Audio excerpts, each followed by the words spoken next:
नमस्कार मित्रांनो, तुम्ही बँकेत लोन घ्यायला गेले तर बँक तुमचं लोन रिजेक्ट केलं आणि तेच तुम्ही जर एखाद्या एन बी एफ सीकडे गेले तर तुमचं लोन सँक्शन झालं. तर तुम्ही तिथं विचार करत असाल की नेमकं बँकेनं माझं लोन रिजेक्ट केलं आणि एन बी एफ सीने माझं लोन सँक्शन केलं. तुम्ही विचार करत असाल की नेमका ह्या एन बी एफ सीकडे इतका पैसा येतो कुठून, ते एवढं मोठं लोन देतात कुठून, हेच आपण आज या व्हिडिओमध्ये समजून घेणार आहोत एकदम सोप्या भाषेमध्ये. एन बी एफ सीकडे एवढा पैसा येतो कुठून आणि ते आपल्याला कसं ग्राहकांकडे कसं ते कर्ज देतात. माझं नाव जीवन राठोड, पुन्हा एकदा स्वागत करतो आपल्या फायनान्स एक्सप्लेन मराठी यूट्यूब चॅनलवरती.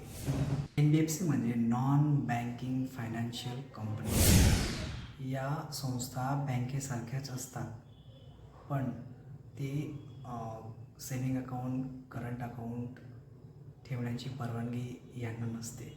त्यांचं मेन म्हणजे प्रमुख त्यांचं काम असतो कर्ज वाटणे, लोकांना लोन देणे.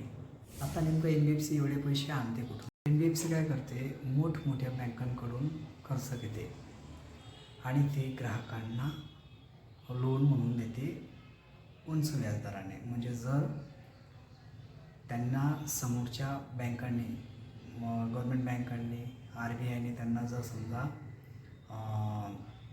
8, 7 किंवा 6% व्याजदराने जर त्यांनी त्यांच्याकडनं लोन घेतलेलं आहे, तर एन बी एफ सी काय करते, इकडे कस्टमरला जास्त व्याजदराने ती पैसा म्हणून म्हणजे पैसा कर्ज म्हणून वाटते. सी लोकांना गुंतवणूक करण्यासाठी बॉन्ड्स आणि डिबेंचर्स विकतात. लोक एन बी एफ सीला पैसे देतात आणि त्यांच्याकडनं व्याज मिळवतात. इन्व्हेस्टर, इक्विटी फंड्स, मोठे एन बी एफ सी कंपन्या, देश विदेशातून प्रायव्हेट इक्विटी फंड, मोठे इन्व्हेस्टर पैसे पुरवतात. म्युच्युअल फंड आणि इन्स्टिट्यूशन, म्युच्युअल फंड कंपन्या किंवा इतर फायनान्शियल कंपन्या देखील एन बी एफ सीमध्ये पैसे गुंतवतात.